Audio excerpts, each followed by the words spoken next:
Mntwana untuthuko yezwe nomndeni wonke waphinda angene emakhosi sendlunkulu batwana basendlunkulu ngonyaka ozayo ngoApril sifuna ukuya lapha yana emabhida siyogcwalisa amabhida ukungaphambi bakuvotwe ukuze abantu babone ukuthi inkathi izosithatha lesifundazwe. Umntwana kubalekile ukuba sibungaza impilo yakhe ngoba ukube wayengekho ushenge ngaba zange sicoshe inkululeko. Ukube wayengekho ushenge ngabe ubukhosi abuhlonishwa kangaka ubukhosi bakwaZulu. Ukube wayengekho ushenge ngaba sinayo lentuthuko esinayo lapha esifundazweni saKwaZulu Natal. Ababecabanga ukuthi kofika lolu suku inkathi ihlakazekile abakhohlwe. Sibumbene sihlonipha umntwana okaphinda angene. Ngakho ke asisebenzeni ngokuyikhandla ukubuyisa isifundazwe ngonyaka ozayo. Asikwazi ukubukela abantu bangasebenzi kunobugebengu umnotho ubhuquza phansi.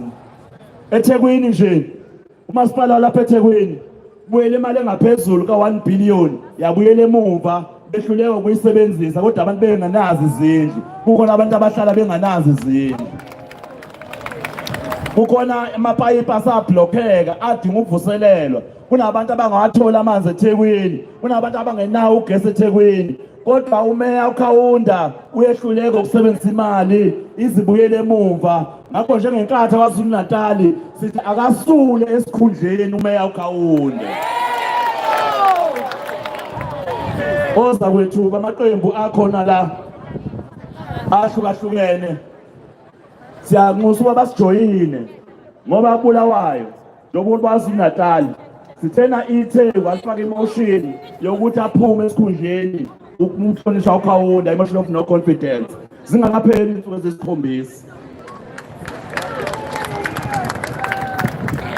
Sinaloko ithemba lokuthi amanye amaqembu ayokuzwa lelokhwela. Ubuholi bakwaZulu Natal ophethwe umama uNomsadube behluleke bancama ukuletha intuthuko kulesifunda sakwaZulu Natal. Angikhulumi nje niyazi ukuthi imigwaqo injani. Niyasazi isimo samakliniki sibheda kanjani. Niyazi ukuthi nje eqole njengamanje unyaka uqala ingane bengenako ukudla. Sebeshilo thisha ukuthi abakwazi ngisho ukubhalisa ama-exam ngenxa ukuthi imali ongqongqoshelwe imali kwesifunda kwezemfundo yaZulu Natal akayifakile. Ngakho sithi njengenkatha kwaZulu Natal ungqongqoshe wezemfundo la kwaZulu Natal akaphume esikhundleni akehla esikhundleni. Hayi bayangazi mina kuphela yabona futhi ngocomrade kini ngifisa ukuphetha ngokuthi asisukeni namhlanje sisebenzise inkonzo yomntwana waphinda angene ukwenza lokho umntwana waphinda angene akuphilela impilo yakhe yonke. Angamboni mina umholi futhi angiboni ngiyokwazi ukuba ngimbone oyosebenza ngokuyikhandla njengomntwana waphinda angene. Umntwana waphinda angene uhambe ngenyawo zakhe engena imizi nemizana ekhuluma ngomgomo wokuphilisa isizwe. Manje kasiphumeni la siyosebenza la suka khona sisebenzele ukuthi abantu bakwaZulu Natal ngonyaka ozayo ngomningi babo bavotela iqembu le-AFP. Abaholi abakhona la ababuyele emuva baqale ngomhla ka-18 19 nje bazobhalisela ukuvota. Bayokwenza isiqinisekiso sokuthi abantu abangakubhalisela ukuvota bahamba bayobhalisela ukuvota. Futhi benza isiqinisekiso ukuthi asikho isikhungo sokuvota kwaZulu Natal esizobe singenayo umuntu ozobe egadile iparty agent ye-AFP. Kumthwalo wenu nonke uma nifuna kuba isifundazwe kwaZulu Natal sibele ezandleni eziphephile izandla ze-AFP ukuba niyosebenza ngokuyikhandla. Okokuqala nisebenzele ubunye. Lento yokuthi kunokwehlukana phakathi kwabaholi be-AFP mina kaze ngikubone intimbothi leyo. Mina nje nopresident nakuhlezi ndawonye ade nibone sibambene siphamisa izandla. Pho laba baqamba amanga ngaphandle bakuthathaphi ukuthi enkatheni kukhona ukwehlukana.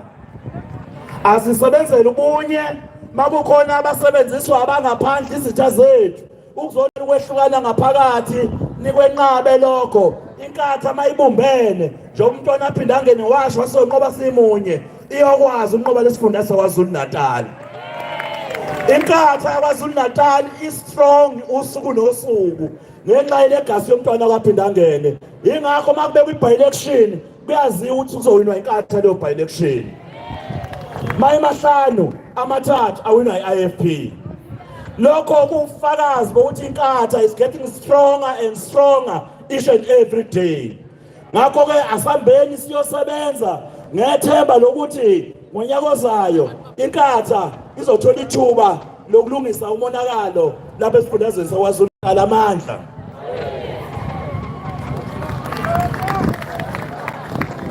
Viva KwaZulu Natal, viva! Viva KwaZulu Natal, viva! Cha comrade. Ngizocela ngalesikhathi sesizokwamukela uDeputy President inkosi yesizwe ukuba izo-introduce i-main address yethu from the President. Ndaba ezitha kodwa usukuma ngiyafisa ukusho ukuthi njengoba iprovince yaKwaZulu Natal ibakhipho comrade ithi akuhambe kuyosetshenzwa ne-youth brigade kufuneka yenze lowo msebenzi. Saphuma ngoJune 16 samasha siye-ofisini kaPrimi answer kaze siyithole. Ngiyafisa ukuthi iprovince yaKwaZulu Natal inithathe nonke abo-comrade nihambe le-ofisini likaNomsaDube niyofuna i-answer yenu ngoba kazayibuyise. Asizu-applya phoyisa, asizukutshayina security, bayovuka ekuseni sigcwele egeyithini sizofuna i-answer yethu ngoba sasiyomela intsha yaKwaZulu Natal engasebenzi. Kodwa ngoFebruary ngonyaka ozayo comrade uSanele kufanele simashe siye ePitori siye kuminister wakaLabour siyomtshela ukuthi bonke labantu bokufika base-South Africa baphethe imisebenzi yabantu base-South Africa and siyayifuna ibuye kubantu base-South Africa. Ngabezitha ngicela uzokhuluma noComrade.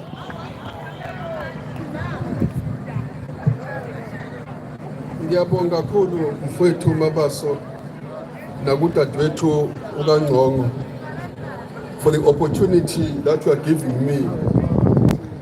In the interest of time, I would like to stand on the already established protocol.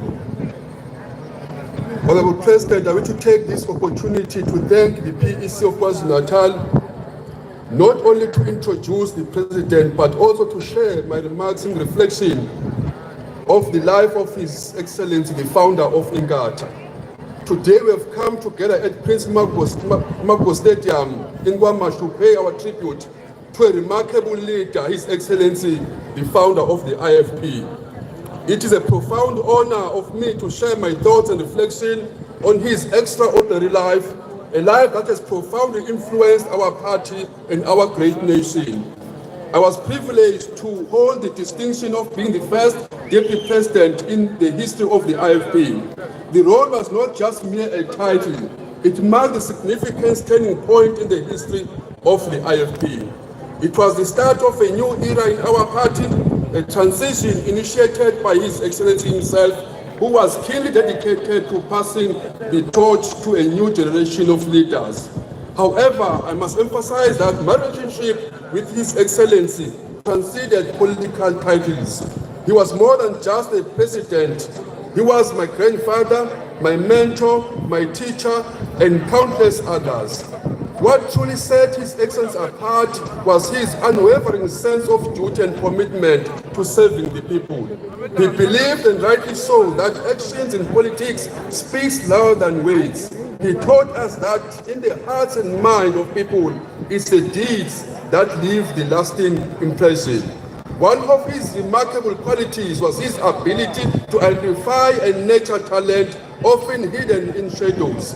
He had the gift of identifying potential in individuals who have been overlooked by others. His unwavering support for those he believed in contributed significantly in the growth and success of our party. He was a leader who understood the transformative power of mentoring and nurturing the next generation of leaders. Despite being a leader who faced substantial opposition and adversity, Many of those who opposed him ultimately reaped the benefits of his wisdom and guidance. His focus was not on personal recognition or acclaim, but it was on the well-being of the people he served. His Excellency concentrated on the fundamentals of good governance, understanding that tangible results matters more than fleeting media attention. During his tenure leading the ex-Walba Zulu government, it was not common practice that MECs responsible for various departments will waste millions of money profiling themselves. Still, the effectiveness and efficiency of these departments spoke volumes about the quality of leadership that was in place. Roads were well maintained. Essential medication were readily available in clinics and hospitals. Emergency services were prompt and reliable. It was clear that His Excellency, our founder's approach was to deliver results rather than seeking spotlight. While he may not have actively countered the media, he recognized that the true measure of a leader lies in the impact on the lives of those he is serving. It is worth therefore acknowledging that even those who spoke ill of him, slandering his name, or despite him unwittingly, contributed to sharpening his political argument.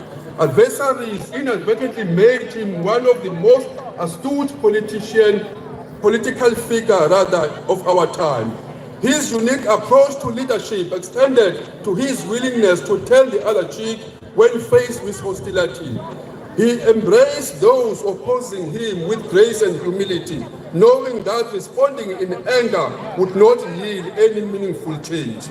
This ability to rise above hostility was a testament to his inner strength and unwavering self-assuredness. It is therefore important to remember that while external adversaries were one part of the equation, there were internal challenges within our own party that he navigated. Internal debates and disagreement were not viewed as obstacles, but opportunities for growth and improvement.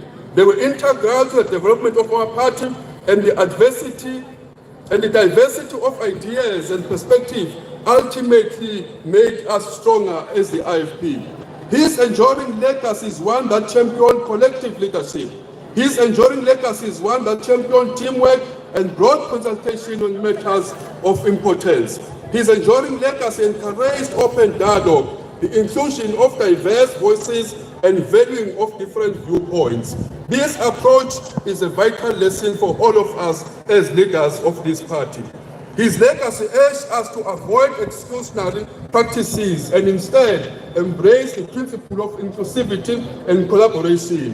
When we speak of honoring His Excellency's legacy, we must remember that it's not merely a matter of words, it's a call to action. It is a challenge to embody the values and principles for which our founder stood.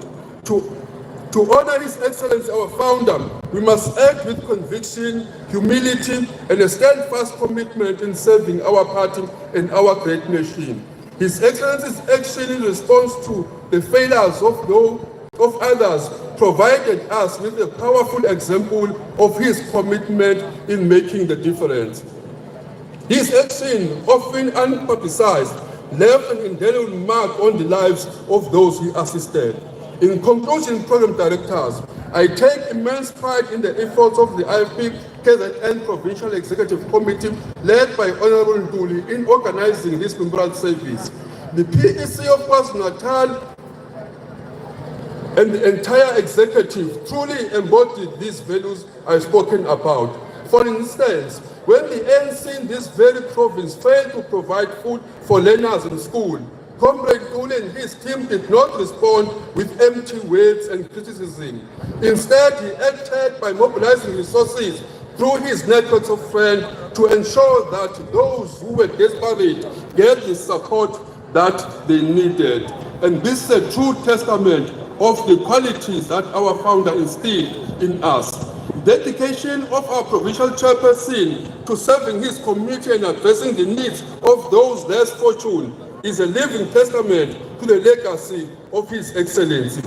His decisive actions in times of need exemplify the kind of leadership that truly honors the memory and values of our founder.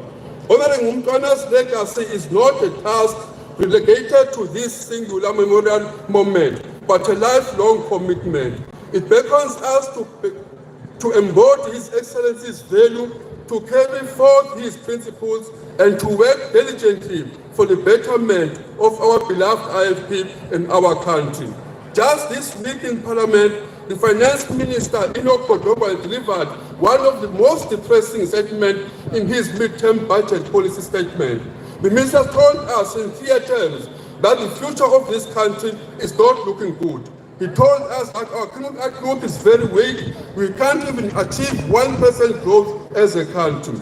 The NC's reckless fiscal policies, misallocation of resources, and grand corruption had led us down this path where most of valuables are left to suffer the consequences of their own actions. Only the IFP president will be able to solve the problem that the ruling party has created. It's this legacy that we are celebrating today, legacy that our founder left us, that will be the solution to the problems our country is facing. We therefore cannot rest on our laurels and expect the ANC that is going to change the realities of our people. I say this, comrades, as a reminder that His Excellency's legacy is an ongoing legacy. We therefore, comrades, cannot derail by anyone or anything, not by our adversaries who seek to destroy us. We must remain committed to the cause and to the people. We should never allow even the lunatics like the Secretary of the ANC in this province, Mr. Mkolo, to derail us. We should not even waste our valuable time in replying to him. People like Mr. Mkolo are simply kids who are playing with fire, so much childish to an extent that he does not appreciate the calamity that his own party is dragging this province into.